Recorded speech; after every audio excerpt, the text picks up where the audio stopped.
আমরা পূর্বের লেসনে দেখেছি যে গুগলের বিভিন্ন কিওয়ার্ড অ্যানালাইসিস টুলের সাহায্যে কিভাবে কোনো কিওয়ার্ডের সার্চ ভলিউম জানা যায়, যে সার্চ কেমন সার্চ পড়ে এবং এর কম্পিটিশন কেমন সেটি জানা যায়।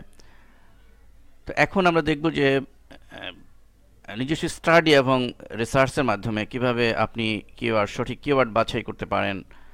মূলত আপনি যদি এই কিওয়ার্ড নিয়ে রিসার্চ করেন, স্টাডি করেন, তো দেখবেন যে আপনি অনেক ভালো কিওয়ার্ড ফাইন্ড আউট করতে সক্ষম হবেন এবং দেখা যাবে এমন কিওয়ার্ড আপনি বাছাই করতে সক্ষম হয়েছেন যে যে মান্থলি সার্চ ভলিউম বিশাল, কিন্তু এর কম্পিটিশন ভেরি লো। তো এটি আসলে মূলত করতে করতে আপনার এই অ্যানালাইসিস স্কিল আসবে। আমি বিষয়টি প্র্যাকটিক্যালি দেখাচ্ছি, দেখুন এটি আপনাদের হেল্পফুল হবে। আমি একটি কিওয়ার্ড দিয়ে গুগলে সার্চ দিয়েছি, অ্যানিমেটেড জিপ। তো মূলত অ্যানিমেটেড জিপ জিপ দিয়ে আমি আমার ওয়েবসাইটে আলহেরা বিডিতে একটি পোস্ট করেছি। তো আমি দেখি যে এই কিওয়ার্ড দিয়ে গুগলে আসলে প্রথম পেজে বা দ্বিতীয় পেজে আমার ওয়েবসাইট আছে কিনা। আমি গুগলের হোম পেজে আছি 1 নম্বরে। তো দেখি যে আলহেরা বিডি আছে কিনা। নেই, এখানেও নেই, এখানেও নেই। আমি 2 নম্বরে ক্লিক করছি। সরি, এখানেও নেই। আমি যদি 3 নম্বরে ক্লিক করি, নো, এখানেও নেই।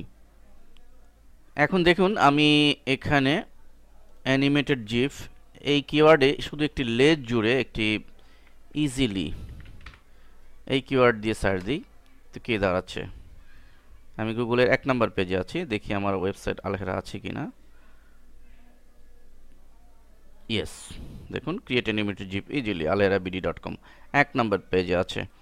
তো একটু মাত্র লেজ জুড়ে কিওয়ার্ডের একটি মাত্র লেজ জুড়ে কিন্তু আমি একেবারে হোম পেজে ফার্স্ট পেজে টপ 10-এ চলে আসতে পেরেছি।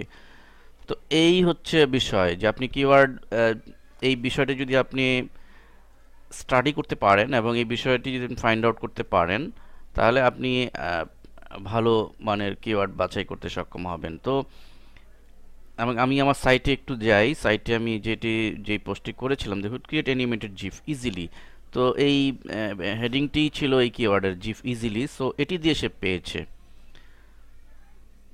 তো এই কারণে আমরা এর যে কোনো কিওয়ার্ড দিয়ে দেখব এবং আমি সাজেস্ট করব যে যারা ব্লগিং করবেন, যারা ব্লগ লিখবেন, আর্টিকেল বা পোস্ট করবেন, তারা যত বেশি পোস্ট প্রতিনিয়ত আপনি করতে পারেন তত ভালো। আপনি প্রতিনিয়ত বিভিন্ন বিষয় নিয়ে আপনি পোস্ট বা আর্টিকেল পোস্ট করেন, দেখবেন যে কোনো না কোনো কিওয়ার্ডে আপনার সাইট পেয়ে যাচ্ছে প্রথম পেজে। তো এর পারপাসে আপনার প্রচুর ভিজিটর আসতে পারবে। এই জন্য মূল মন্ত্র এটি যে আপনি যত বেশি পোস্ট করতে পারেন। লাইক আমি অ্যানিমেটেড জিপ নিয়ে আমি আমার সাইটে পোস্ট করেছি। এরকম অ্যানিমেটেড জিপ নিয়ে আমি আরও বিভিন্ন কিওয়ার্ড দিয়ে একটু ঘুরিয়ে ফিরিয়ে আমি আরও পোস্ট করি। তো দেখা যাবে আমি কন্টেন্টস চেঞ্জ করে দিই। অ্যানিমেটেড জিপ এখানে ইজিলি যে মেথড আমি দেখিয়েছি সেই আরেকটি টপিক্সে বা টিউটোরিয়ালে আমি অন্য কন্টেন্টস দিয়ে দিব, কিন্তু আমার কিওয়ার্ডটি ভিন্ন থাকবে, ভিন্ন নামে থাকবে। তাহলে ডেফিনেটলি প্রথম পেজে আসা সম্ভব।